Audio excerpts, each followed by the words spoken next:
Oi, gente, tudo bem com vocês? Bom, o vídeo de hoje é um vídeo que eu prometi pra vocês aqui no canal, né? Pra comemorar aí os mil inscritos. Bom, no vídeo de hoje, gente, eu vou fazer um geral, contar tudo que aconteceu nessa minha trajetória como cantante, nossa, né? Minha e do meu marido. Durante esses 5 anos. Em agosto desse ano fazem 5 anos que nós somos casados e eu conto que nós começamos a tentar aí, né? Então, vamos lá?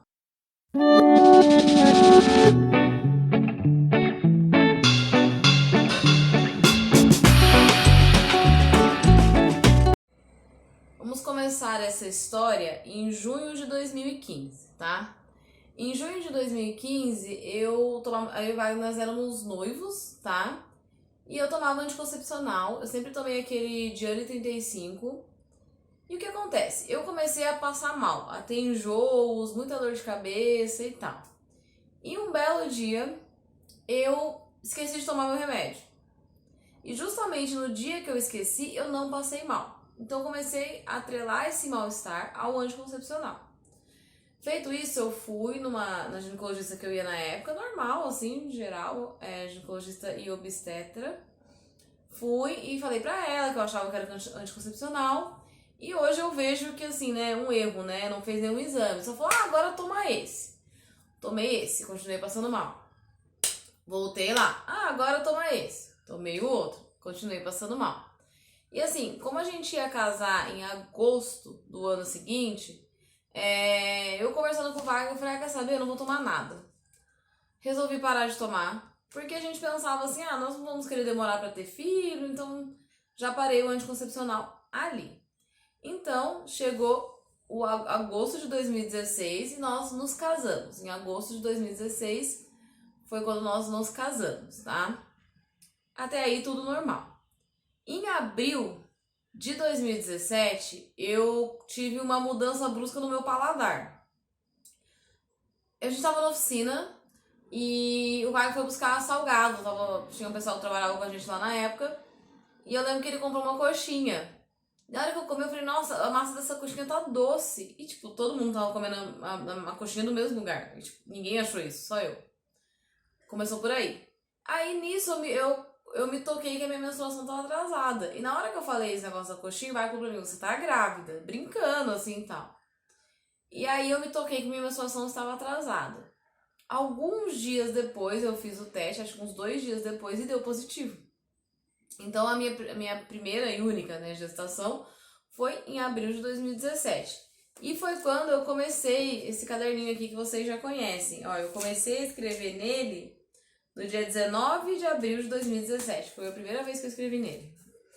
E tá aqui, quase acabando, ó. Tá na metade. E aí começou a nossa história, né?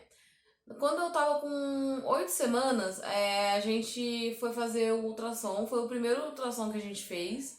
E deu tudo certo, a gente viu tudo bonitinho, né? E deu pra ouvir o coração, tudo certo. Tudo certo.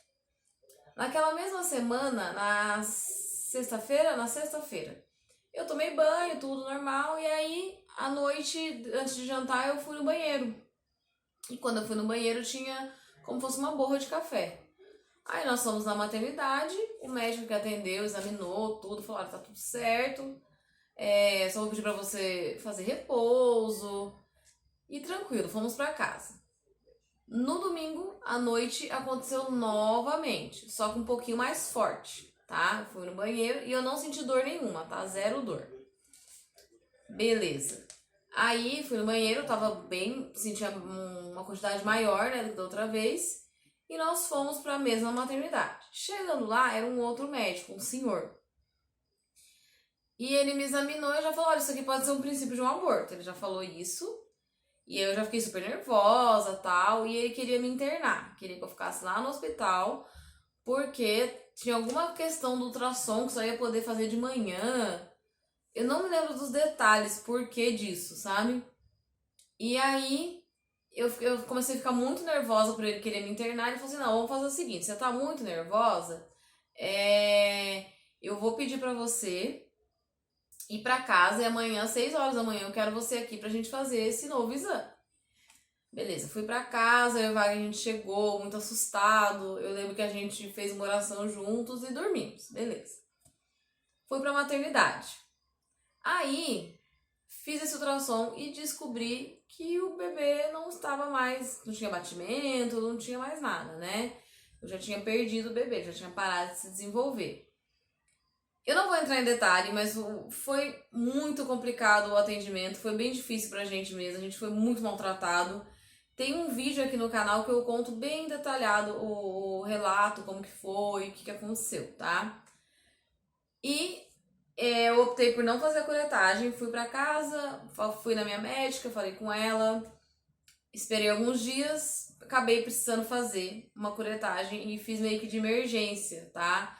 Porque eles identificaram como se fosse uma hemorragia bem no início dentro do meu útero e eu tava com febre. Então precisei fazer. Então beleza, paramos aí. Paramos aí, fiz a cirurgia, vida normal. E assim, naquela época a gente nem se preocupou com isso, sabe? A gente seguiu nossa vida normal. Até olhando aqui no caderninho, eu vi que a gente voltou a se preocupar em 2019, que foi quando a gente começou a achar que tava demorando demais, sabe? A gente tava assim, namorando normal, a gente tava com esse negócio de fazer no período fértil, tudo nada, mas já tinha passado um bom tempo, né? Mais de um ano e meio aí, né? Tinha passado um bom tempo. E aí, em 2019, a gente resolveu procurar um médico especialista nisso, em infertilidade, né? E aí nós achamos uma médica que nos atendeu por bom tempo, que atendia o nosso convênio. Então nós começamos a passar nela. Em 2019, nós fizemos uma bateria de exames. Fiz vários exames. Um deles foi, o Wagner fez o espermograma com morfologia de Kruger. E foi aí que a gente descobriu a questão da morfologia baixa, né? Que a do Wagner na época era 0%. Hoje tá em 1%, né? Mas na época era 0% a morfologia. Também tem vídeo aqui no canal falando da morfologia, vou deixar aí em cima pra vocês. Então, a gente descobriu isso, mas ela na época falou pra gente que não era um empecilho, não era algo que atrapalharia uma gestação, tal. Beleza. Eu fiz também na época a esterossalpingografia, foi a minha primeira esterossalpingografia. Tem um vídeo aqui no canal da época, tem um vídeo também eu comparando a primeira com a segunda, tá? Foi um exame super traumático, foi bem dolorido mesmo. Hoje eu vejo que ele foi feito de uma maneira totalmente incorreta e eu posso dizer pra vocês que eu não sei, né? Porque eu nunca cheguei a ter um parto, tá? Eu acho que eu passei por uma violência obstétrica, assim, porque, gente, não tem cabimento ele ter feito aquilo que ele fez comigo, sabe? Porque ele forçou demais pra poder fazer o exame. Tanto é que as imagens ficaram uma bosta, um lixo. Não dá pra ver nada, o laudo falou que não tinha nada. Eu acho que naquela época eu já tinha problema nas trompas. Enfim, eu acho que esse exame, hoje parando pra pensar, esse exame não deveria ter feito. Ele viu que tava difícil, ele devia ter parado ali, porque eu sofri bastante. Uma dica que eu dou, que eu até dei no outro vídeo, se você for fazer esse exame, veja se a equipe é feminina, tá? Porque eu acho que o homem, por mais que ele queira, ele não tem a sensibilidade que uma mulher tem, tá? É a mesma coisa da gente tentar sentir o que um homem sente quando ele toma um chute no saco. A gente nunca vai ter a mesma sensação de tomar um chute no saco, vocês entendem o que eu quero dizer?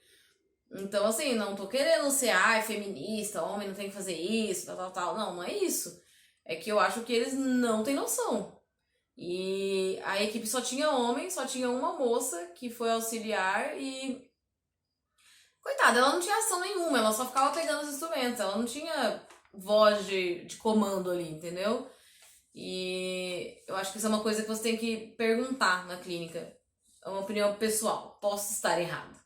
Também, em 2019, nós fizemos 3 coitos programados, tá? Com Clomid. Nós fizemos 3 ciclos com Clomid e os 3 foram negativos, tá? Eu acompanhei com teste de ovulação, tudo certinho, tem relato aqui no canal também. E os 3 foram negativos. Junto com esse coito programado, o Wagner foi no urologista. E ele fez ultrassom, fez vários exames e descobriu que, assim, ele não tem varicocele, o Wagner não tem nenhum problema de saúde que cause a má morfologia. Então ele tomou algumas vitaminas, ele tomou Clomid também, o Wagner tomou. Não fez muito efeito, tá, gente? Não foi um tratamento que funcionou pra nós, tá? O que funcionou pra melhorar a morfologia do Wagner, eu tenho certeza que foi porque ele parou de fumar e porque quem acompanha o canal sabe que o Wagner colocou um balão gástrico e o Wagner perdeu mais de 50 quilos. Então eu acho que essa melhora na saúde, a reeducação alimentar é que fez diferença. Mas a questão dessa morfologia é uma coisa fisiológica, é dele. Talvez sempre foi assim a vida inteira. Não tem o que a gente fazer. Depois desses coisas programados, a gente deu uma descansada. Em 2020 voltamos a correr atrás, né? Começou a pandemia, tudo mais, a gente falou assim, não vamos deixar. Mas aí a gente conversando falou assim, cara, quando vai acabar essa pandemia? Até quando a gente vai esperar? Então, vamos voltar na médica. Voltamos na médica. A gente fez mais exames, assim, mais exame de sangue mesmo. Mais um exame novo que eu fiz, que ela não tinha pedido da outra vez, foi o antimuleriano. E nesse antimuleriano deu que a minha reserva estava bem baixa, tá? Minha reserva ovariana estava baixa, assim, pra minha idade, tá? A minha reserva ovariana é de 1,4. Pra uma mulher da minha idade, eu tenho 32 anos, é uma reserva baixa, tá? E aí ela falou pra mim que essa questão da reserva baixa, que não tinha como prever a velocidade que a reserva vai baixando, não tem como a gente saber. Mas quando a gente tem esse alerta, a gente precisa começar a se mobilizar mais. Na época, a gente conversou sobre a inseminação artificial e sobre a fertilização in vitro. Qual tinha a chance de dar certo, percentuais, tabela, de acordo com o nosso problema, que na verdade nós nem sabíamos que problema nós tínhamos exatamente, tá? E aí, eu e o Wagner conversando muito, né? Claro que a questão financeira pesa muito, né? A inseminação, se eu não me engano, nós teríamos 40%. Não, a fertilização in vitro nós teríamos 40% de chance de dar certo, uma coisa assim. E a inseminação nós teríamos 25%. Então a gente pensou assim: se a gente fizer 2 inseminações, não dá o preço de uma fertilização in vitro. Então nós podemos tentar até 2 vezes, se não der certo, a gente vê o que a gente faz. Então foi assim que a gente pensou. E eu não lembro o mês agora, deixa eu colar aqui. Eu não lembro o mês. Não lembro o mês, mas a gente fez o primeiro ciclo da inseminação, eu fiz com Clomid, né? Clomid e Menopur, tá? Que foram os remédios que eu usei para estimulação. E o que aconteceu? A gente foi acompanhando e os meus folículos romperam antes da hora, eles romperam antes, então eu ovulei antes, o remédio não conseguiu segurar, tá? Então aí ela cancelou o ciclo, né? Porque se ela fizesse, eu já tinha ovulado e ela não sabia que dia que eu ovulei, né? Eu tava fazendo ultrassom a cada 2 dias, se eu não me engano, era uma coisa assim. No segundo ciclo da inseminação, nós mudamos pro letrozol. A gente usou o letrozol e o Menopur, tá? E aí, o HCG, a gente usou o Choriomon. E, gente, demorou muito pro meus folículos crescer. Demorou muito, muito, muito. Eu tava indo lá dia sim, dia não, porque ela tava com medo de romper antes de novo. Então, tava indo dia sim, dia não, ele custou pra um chegar a 16 milímetros, tá? Aí, ela marcou a inseminação. E um adendo, tá? Quando a gente voltou em 2020 com a ideia da inseminação, eu fiz várias perguntas pra ela. Eu falei de vários exames e ela falava pra gente assim, isso não é necessário, vocês vão gastar dinheiro à toa. Não precisa disso. Eu lembro até dela, ela falava, vocês querem dar R$1.000 pra mim? Então faz esse exame. Eu faço esse exame. Beleza. Não fizemos vários exames que gostaríamos de ter feito na época. Chegou o dia da inseminação, fomos lá, colhemos, tudo certinho. Na hora de fazer o procedimento, o catéter não passava. Não passava, não passava. Ela precisou pinçar o meu colo do útero, usar um dilatador para passar o catéter. Gente, isso dói. Dói, dói. E ela sabe que dói. Porque na hora ela falou pro Wagner me dar a mão porque ia doer muito. Doeu. Foi muito, assim, não foi nada do que a gente esperava, que seria uma inseminação artificial, assim. E sangrou um pouco. Na outra semana eu já menstruei. Já soube que não tinha dado certo. Aí eu voltei nela, né, pra gente entender o que tinha acontecido, tal. E chega a ser piada, assim. Ela resolveu pedir um dos exames que eu queria fazer antes e que ela falou que não era necessário, que foi a esteroscopia diagnóstica. Beleza, marcamos a esteroscopia diagnóstica. Quando chegou no dia da esteroscopia, ela mesma foi fazer o exame. Eu fiz com ela. A câmera não passava. Eu só faltei grudar no teto, mas doía demais, demais, demais. Vocês não têm noção como doía. Doía demais, demais, demais. Não conseguimos fazer. Mas até onde ela foi com a câmera, ela identificou uma estenose no meu colo do útero. O que é estenose, gente? A estenose é uma pele, é como se fosse uma queloide, é uma má cicatrização. Ela pode dar no colo do útero, ela pode dar dentro do útero, ela pode dar em vários lugares. Normalmente ela dá no colo do útero, na entrada ali. E ela normalmente acontece por causa de alguma infecção ou por conta de alguma cirurgia no útero. Então, provavelmente, eu tive essa má cicatrização depois da curetagem. Ou seja, por que a minha esterossalpingografia, a primeira, doeu muito? Porque o meu colo do útero era fechado. Aquilo deve ter rasgado o meu colo do útero. Por isso que eu senti tanta dor. Eu tremia de dor. Eu saí de lá, nossa, minha perna tremia. Eu fiquei dias, assim, com muita dor, assim, no útero. Eu fiquei com dor, assim, uma semana. E aí, por que a inseminação no catéter não passava? Porque meu colo do útero estava fechado. Então, assim, ela não viu o caminho antes de falar pra gente fazer tudo isso. Eu sinto que eu perdi tempo até com o coito programado, porque provavelmente os espermatozoides nem subiam ali. Então a gente ficou tomando remédio, namorando no dia certinho, bababá, aquela pressão que vocês sabem que é, e não deu certo. Tá bom. Aí, em dezembro de 2020, eu marquei a esteroscopia cirúrgica. Então eu fui fazer a esteroscopia com sedação, né, no hospital, tudo certinho, né? Pra poder tirar essa estenose. Então eu fiz a cirurgia, tirei essa estenose. E aí, acho que a gente demorou um mês pra voltar a ter relação, se eu não me engano foi um mês, acho que foi. E ela sugeriu pra gente que a gente tentasse aí por uns 3 meses, naturalmente, pra ver se ia rolar. Não rolou. E o que acontece? Depois disso tudo, eu não digo que ela é uma má profissional. Talvez ela não escolheu as coisas certas pra mim, vocês entendem? Eu perdi um pouco a confiança. Perdi a confiança e eu não voltei mais. Só voltei pra fazer meu preventivo, não voltei mais. Nesse caminho aí, eu ganhei de uma seguidora aqui do canal consulta com a doutora Letícia. E eu acho que, assim, eu não continuei com a doutora Letícia, né? Porque ela tá muito longe, é um pouco complicado. E a doutora Letícia, quando eu fiz a consulta com ela, ela falou várias coisas que abriu a nossa cabeça, sabe? Abriu. E aí, depois dessa consulta com ela, e ela focou muito na minha esterossalpingografia. Ela falou, essa imagem não tá boa, olha aqui, essa trompa pra cima, tal, e a imagem é meio borrada, não era boa mesmo. E aí ela insistiu para que eu fizesse de novo e retornasse em consulta com ela. Só que, gente, eu fiquei muito traumatizada. Eu demorei, se eu não me engano, uns 5 meses para tomar coragem de ir lá e fazer a esterossalpingografia. Beleza. Resolvemos pesquisar médicos aqui na nossa cidade. Encontramos um médico, né, que até a gente gravou quando a gente foi na consulta, contando tudo pra vocês. A gente gravou todos os exames que ele pediu.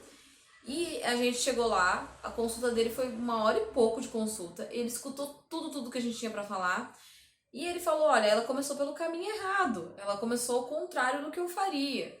Teria que fazer tais exames. E ele começou a pedir todos os exames que a gente queria fazer. E que nós não tínhamos feito ainda. Então eu fiz teste pós-coito. Wagner fez a fragmentação do DNA espermático. Vários exames que nós não tínhamos feito ainda. Exames hormonais, cariótipo, alguns exames de trombofilia que ela não tinha pedido, ele pediu outros bem específicos assim. E aí a gente fez toda essa bateria de exame e voltamos nesse médico.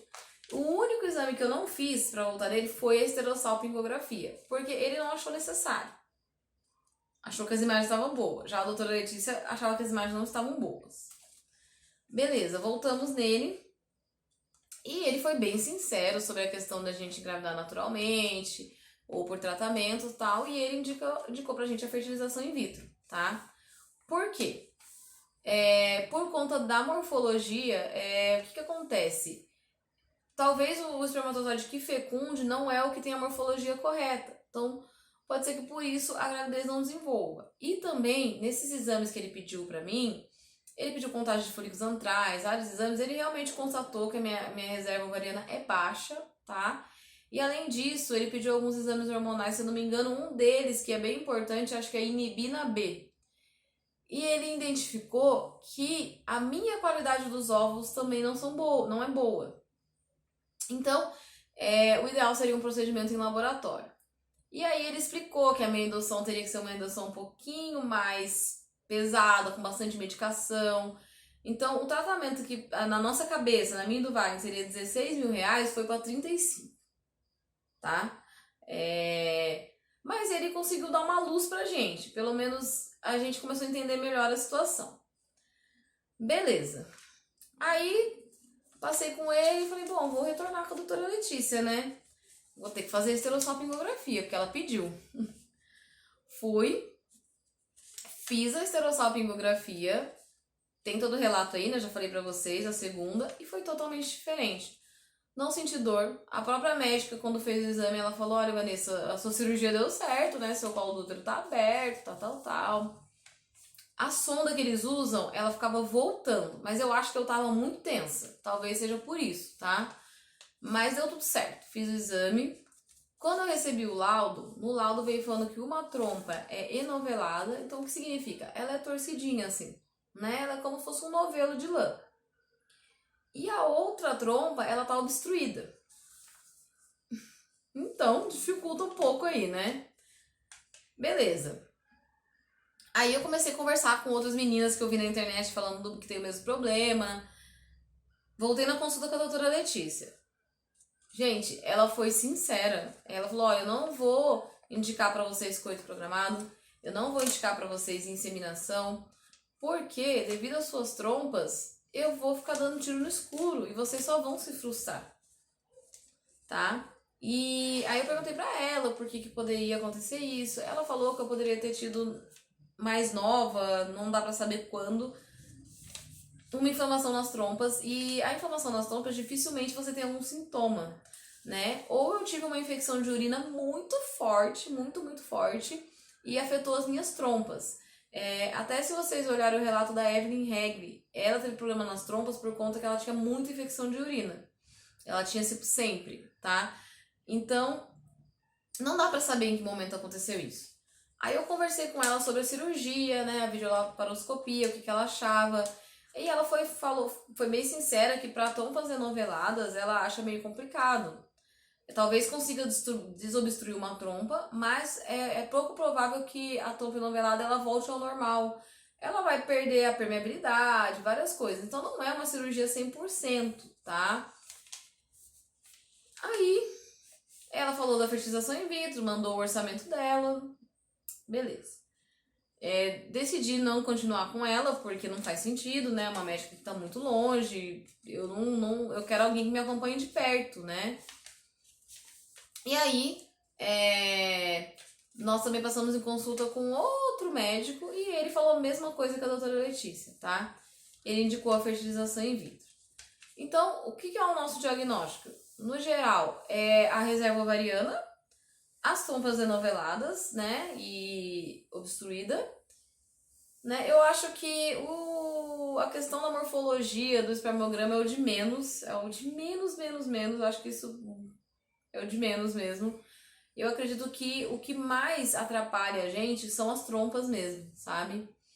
E então o caminho pra gente seria provavelmente uma fertilização in vitro. Mas é o que a doutora Letícia falou, o outro médico também falou pra gente, que não é impossível uma gravidez natural, só que é difícil. É difícil, porque, pensa, ao invés de você ir pra uma estrada reta, ao invés do espermatozoide subir numa estrada reta e o óvulo descer numa estrada reta, eles têm que fazer um caminho mais complicado. Então, pode ser que aconteça, pode ser que não. A gente não sabe, né? Beleza. Chegando aí, nós não sabemos ainda como fazer um tratamento desse, porque o custo é muito alto, é complicado. E, gente, Desde o nosso namoro, a gente falava, um dia nós vamos adotar um menininho, assim, assado, a gente brincava, né? E a gente falou várias vezes que nosso segundo filho seria de adoção. Então, nesse caminho aí, enquanto estava passando em consulta e médico, nós demos entrada no processo de adoção. A gente já passou pela primeira etapa da aprovação da documentação, a aprovação da nossa casa, que eles têm que aprovar, e agora a gente está aguardando para fazer o curso e a entrevista com a psicóloga.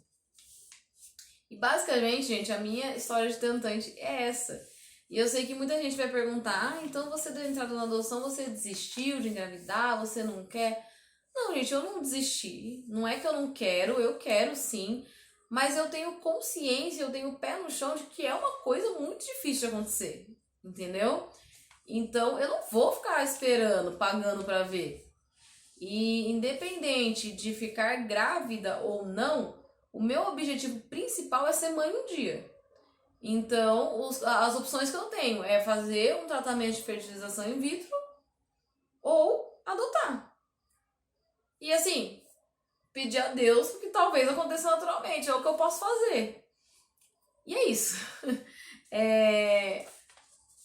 Você que é novo aqui, né, deve ter descoberto muitas coisas. Eu vou deixar a playlist aí da Vida de Tentante pra vocês, né? Se tiver alguma dúvida, quiser perguntar, pode escrever aqui embaixo.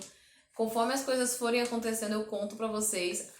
Acho difícil que aconteça de ter exames, coisas desse tipo. Eu não pretendo mais passar em médico nenhum, mas tudo que acontecer, eu atualizo vocês. E é isso. Eu quero agradecer pelos 1000 inscritos. Se você tem alguma amiga, alguém que você conhece que tá tentando engravidar, que curte esse tipo de conteúdo, o meu canal tem muita informação, tem muito conteúdo, manda pra ela, curte, se inscreve, e é isso. Eu espero que vocês tenham gostado.